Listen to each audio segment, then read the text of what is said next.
Soccer 605, we're here with Coach Jeremy Tosaya of the Dakota Wesleyan University men's soccer team. Thanks for taking time with us on Soccer 605. Yep, absolutely. And thank you for making this beautiful, beautiful new media room available. This is ESPN quality media room here you guys have. Yeah, we've made a lot of additions to campus. It's been really nice. So a lot of stuff happening on campus, really exciting. So it's always fun to be on a campus that's growing instead of getting smaller and that kind of stuff. You've added some innovative new buildings. I have a new one coming up in December. Yep. The new health building, right? Yep, the new wellness center. We're going to be hosting the Wesleyan Winter Classic over there. So it'll be really nice to have all 6 courts are going to be across the street from each other instead of across town. And we also have official futsal lines will be on the floors. So none of this putting down tape or using basketball lines. We'll actually have official futsal lines. Just another excuse to come to the tournament. Yeah, exactly. And is there a possibility we might be able to live stream games from there? Yeah, there's probably going to be a chance, but obviously we'll have the netting and stuff, kind of like what you see at BH. Yeah, I'm sure, especially the 2 outside courts, obviously I think there might be an option for that. We'll have to check that out as soon as we can get in there without a hard hat. Yeah, exactly. Anyway, well, we really appreciate you taking some time. We wanted to visit with you a little bit about how the season went. Talk a little bit about some of those players that really stood out for you this season. Yeah, I mean, the season we started off really slow. It was really tough, and we started with a roster of about 30 guys, and it dwindled down sometimes to about 15 available to play in a game. And so it was definitely just a season with a lot of hills and valleys, and so sometimes things were going really well, sometimes it's just going really bad. So it meant a lot of, the lineup changed constantly. It seemed like every game we had a different starting 11. Every game we had different options as far as who was available for reserves. So, but some guys really stepped up. Alex Nelson was one for sure.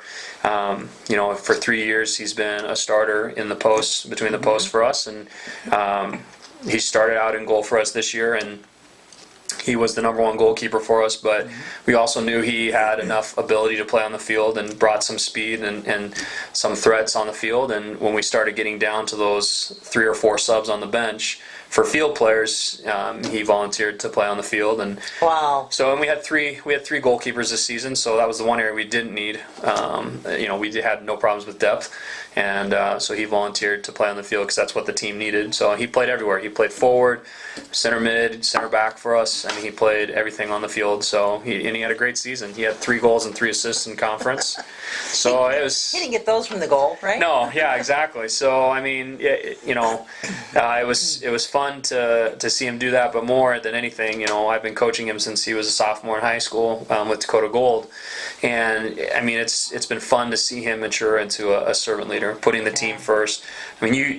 As a coach, that's the dream job, to have seniors who are willing to put the needs of the team before what they want. Because every year he's been here, he's had goals of breaking Jordan Warner's records in the goal and having more shutouts and those types of things, and helping lead us to playoffs, and getting some silverware in playoffs. But this year he just said, Coach, whatever is best for the team, whatever the team needs, I'm willing to do that. And that's a phenomenal thing to have. That's just that's is him, though. Yeah, that's absolutely. Kind of player Alex is. Yeah, so absolutely. Pretty amazing. Yeah.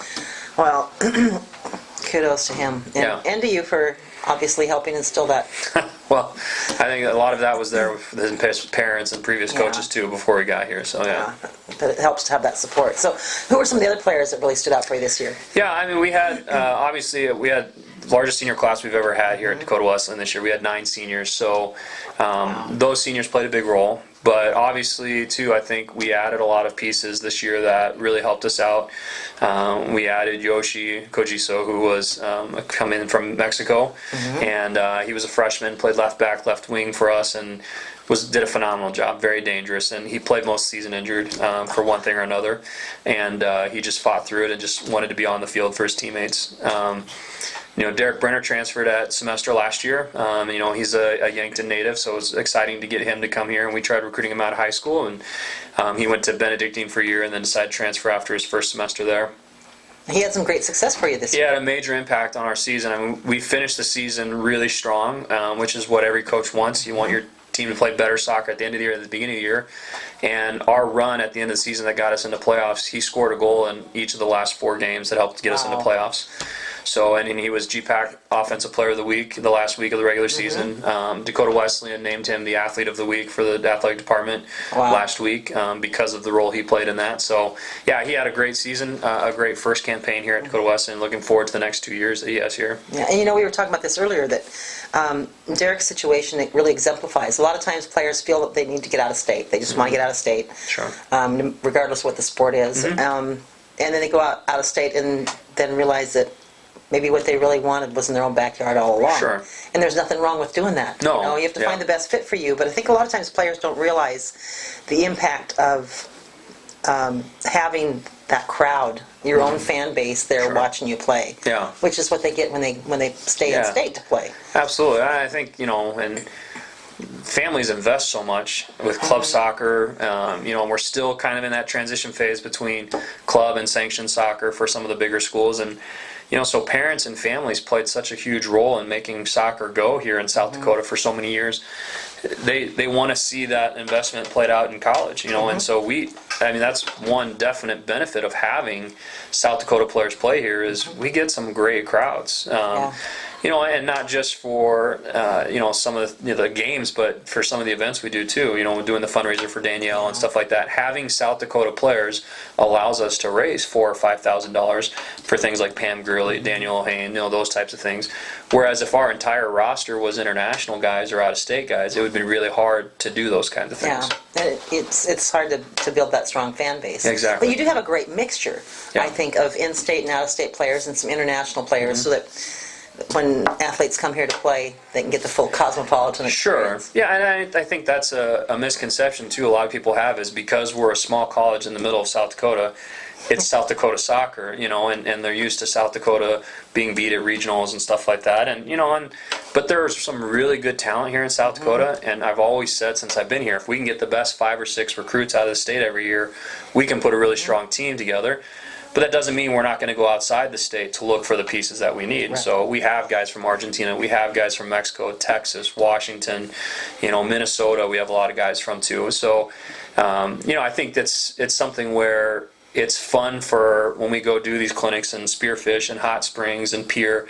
They get to see the South Dakota kids from the high schools they know of playing alongside guys from Buenos Aires, Argentina, and Mexico, and from the UK. They see those guys playing good soccer alongside those guys. And this year, we started more guys from South Dakota than we did guys not from South Dakota on our varsity this year. And I think that says a lot that there is good talent here, but obviously I think our guys play a good level of soccer as well when they play at their best. Yeah, if you can get the top ones coming in. Yeah. I think South Dakota soccer across the board, the quality and the level of competitiveness has improved tremendously. Yeah, I think too, if we can get some of these things with contact dates and stuff like that sorted out for soccer coaches with high school soccer. I know we're running into a big problem here in Mitchell. If we can get that stuff sorted out, especially for the smaller communities where the good coaches can work with the kids for more than just 2 months out of the year, I think the level is going to keep getting better for sure. I think you're absolutely right. Well, let's take a quick break, hear from some of our sponsors, and then we'll come back and talk about some of the recruits you've got coming in. I know you can only tell us so much, but I'm eager to hear whatever you can tell us. Okay. Don't have an ordinary Monday. Have a Burger Monday at Beef O'Brady's. Stacked high with fresh Angus and fries, just $5.49 all day. Beef O'Brady's Burger Mondays. Nobody outbeefs beefs. To create the best tasting food, you start with the freshest ingredients. Carefully selected and blended together in authentic recipes found nowhere else.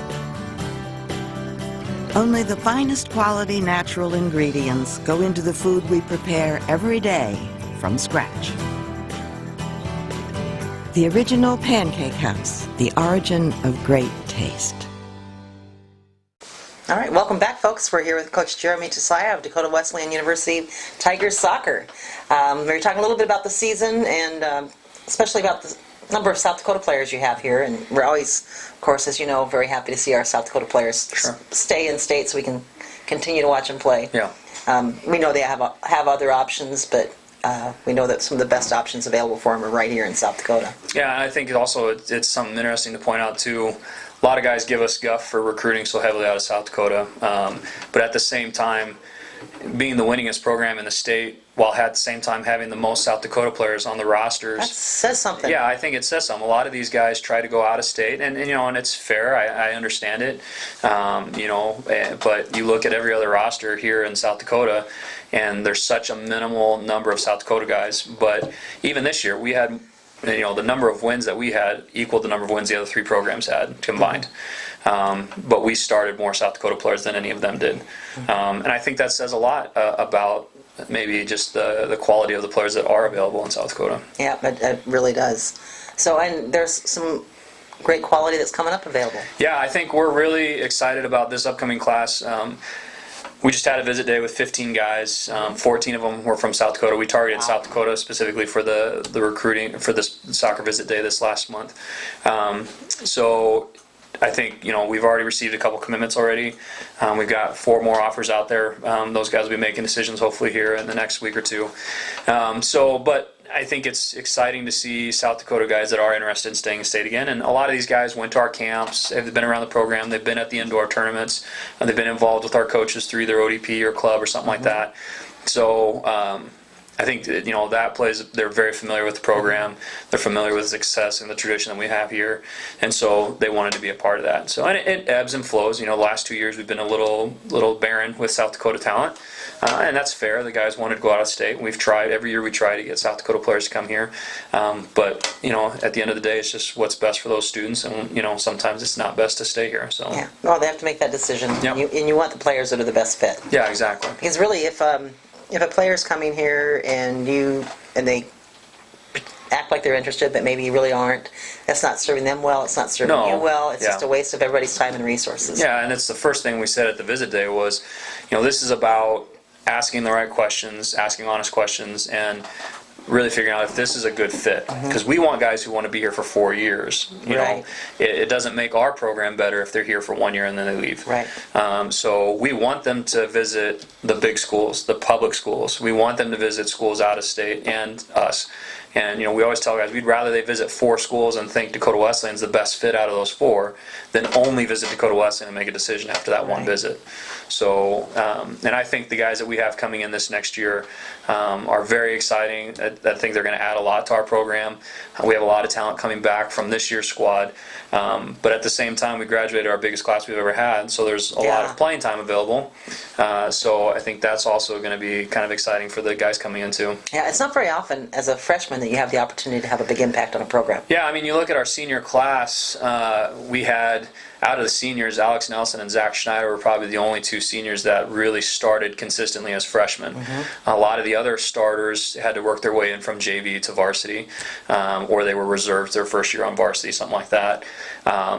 So next year we're going to rely a lot on sophomores and freshmen to step up for us. And we'll have, Blaine Bacon from Spearfish will be coming back as a senior next year, yeah. And he's done a great job as well. He wants to get on the phone and talk to guys as well for us.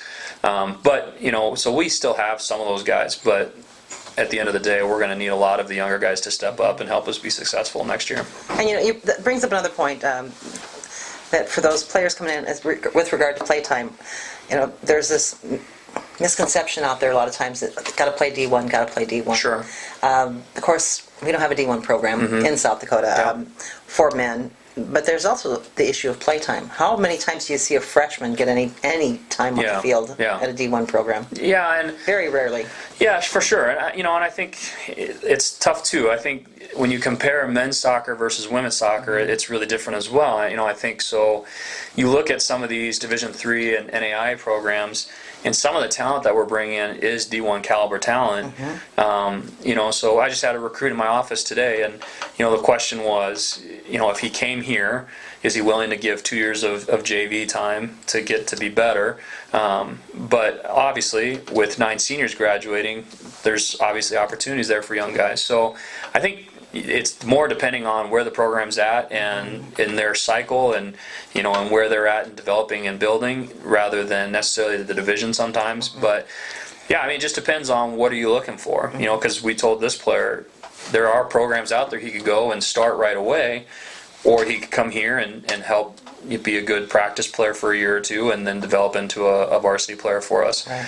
So I think it depends on the player, it depends on the soccer, depends on the position, how deep you are at that position. So a lot of factors go into looking for playing time as a freshman, but obviously Dakota Wesleyan graduated 9 seniors this year. Next year it's going to be a little open for guys, and that's just where we're at in the cycle.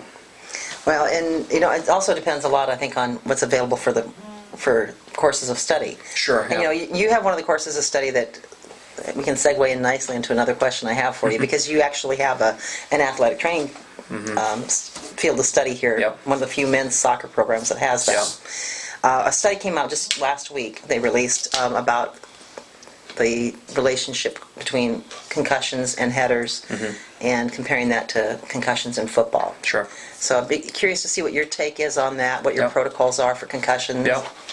Yeah, I think, like you said, we're only one of three universities in the state that has an athletic training major. A lot of programs, they'll have a sport exercise wellness, and then you have to go to a master's program to get it. We actually have a bachelor's degree where you get nationally certified. So I think that kind of puts us on the leading edge for that stuff, because they're reading those studies, they're doing, they're teaching that research right now. So our protocols have been really good. I mean, the last 5 years, we've seen a massive change in our protocols for concussions. I think this study is fantastic because it actually looks at soccer specifically, where a lot of the studies you're reading are related to other sports, and then you're trying to transfer that to, well, how does that relate to soccer? Right. So, but our sports medicine staff here do a phenomenal job. And I think some coaches here at Dakota Wesleyan feel like maybe they're overly cautious at times.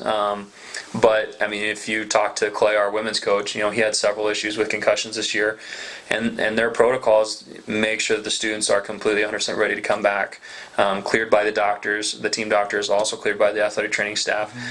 We have several different tests, both software as well as balance tests, those types of things that are physical tests. So they do a really good job of clearing kids before returning to activity, even just practices, and then the protocol of how many practices they have to be in before they can play in a game, those types of things. So I think we do a phenomenal job here. But obviously something like that research is just going to add to that. And I think, in general, I think we're going in the right direction for our country specifically. I think a lot of other countries are way behind where we're at, and it's obviously been on the forefront of issues, and this is just going to help make it that much better for the players. We have a tendency to be look out for the athlete. Yeah, here, absolutely. Which we need to do. Yeah. In the Twitter discussion we had going when it first came out, there were a couple of people that weighed in that said, "Do you think they're going to mandate that headers no longer be used in the game?" I have my own opinion about that, but I was curious what you think about that. Yeah, and again, I think those discussions are for people a lot smarter than me. I'm not the guy to be doing that. We have some players here that, we've got some guys at 3.98s. Maybe they should be in on that discussion more than me, the pre-med guys. But and they're probably doing headers, right? Yeah. So, I mean, and the thing is, I think we do everything we can as far as teaching the guys proper techniques, trying to help the guys recognize when is the time to head the ball, when is the time not to head the ball, those types of things. And then also the way our staff handles signs and symptoms, and the protocol to come back to activity and play. So I leave it in the hands of people who know more about that stuff than me. If they make it a rule that they can't head the ball, then obviously we're going to abide by those rules. As long as it's part of the game, then we're going to try and teach the guys to do it as safe as possible. And I guess personally, and from my perspective, in my coaching experience, I haven't seen players with concussions because of the contact with the ball necessarily, as much as, like you talked about earlier, as contact with another player when they're going for a header. Yeah. That's generally where we've seen it. Or, obviously the incidents when the goalkeeper hits a post or something like that as they're diving. We've had a couple of those as well. So those instances obviously are a lot different than that specifically. But yeah, as long as it's part of the game, then we're going to try and help the guys do it as safe as possible. Yeah. Well, I know there's a lot of. I'm looking forward to learning more about the studies out there involving some of the new headgear and its ability to. Yeah. Well, I think that's part of it too. Is they say that the headgear we have right now it really hasn't been related to preventing concussions, but the problem is there hasn't been any studies about it either. So I think the more they do studies about this, the more they look at it soccer specific, then you can start building headgear that's better and is obviously doing something. But as long as they're not doing studies and research on it, then it's hard to do stuff Yeah, about it's it. hard to tell. Yeah. You know, there's another school of thought out there that says, well, headgear may give them a false sense of security. They may be doing more headers. Yeah, than they exactly. do. Well, and that's, we have the same issues with some of our players that wear knee braces after ACL recoveries. Some people say they would rather than be 100% without the knee brace so that they're actually 100% and they're not depending on the knee brace to give stability and stuff, that their muscles are strong enough, the ligaments are strong enough to give them security. So, I mean, again, that's conversations for people a lot smarter than Yeah, me. and me too. And I just go with what our excellent sports medicine staff tells us and our team docs and everything. So, but I think it definitely is a positive that we're doing research on this, soccer specific. Yeah, got to protect the players. Yeah, absolutely. Well, I really appreciate, again, taking time with us on Yeah. Soccer 605, Coach Tosaya. And I know there's probably some players out there that are kind of wondering about the process, if they're interested in coming for a visit or have some questions about going here and Sure. participating with the soccer program. Maybe you can share with them some contact information. So Yeah, they're in touch with you. I mean, we're all over social media, so facebook.com/DW Soccer or @DW Soccer is our Twitter handle. Obviously, the website, dwathletics.com. There's a form on there that students can fill out. But I think just getting in contact with us, letting us know that you're interested in Dakota Wesleyan soccer and setting something up. Obviously, we have our visit days, so looking on social media and stuff like that for the dates of those visit days. But I think just getting in contact with me and letting us know that you're interested. I mean, that's always the biggest thing for us is, we're scheduled to go to, we have an event every single weekend between now and December 13th. Also some midweek events. We're going to the Minnesota Senior All-State Showcase.